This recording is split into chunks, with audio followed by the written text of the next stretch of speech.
આપના ધારાસભ્ય ચૈતર વસાવાની 7 વર્ષ કેદની સજા જાહેર થયા બાદ તેઓ વધુ એક કાયદાકીય ગૂંચવણમાં ફસાઈ શકે છે. પોલીસની છબી ખરડવાના આક્ષેપ સાથે દાખલ કરાયેલા કેસમાં ભરૂચ કોર્ટે તેમને ફરી નોટિસ જારી કરી છે. આમ આદમી પાર્ટીના દેડિયાપાડા ધારાસભ્ય ચૈતર વસાવા વધુ એક કાયદાકીય ગૂંચવણમાં ફસાયા હોવાનું સામે આવ્યું છે.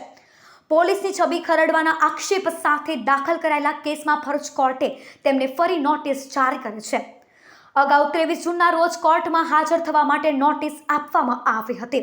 જો કે નોટિસની બજાવણી ન થતા જિલ્લા સરકારી વકીલ પરેશ પંડ્યાએ કોર્ટ સમક્ષ રજૂઆત કરી હતી.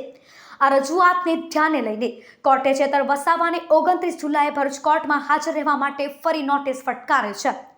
સમગ્ર મામલો જુલાઈ 2024માં આપેલા એક વિવાદાસ્પદ નિવેદન સાથે જોડાયેલો છે.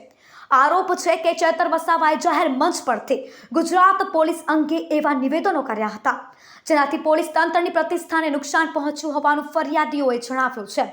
આ મામલે ભરૂચના તત્કાલીન એસપીના અહેવાલના આધારે કોર્ટમાં ફરિયાદ દાખલ કરવામાં આવી હતી.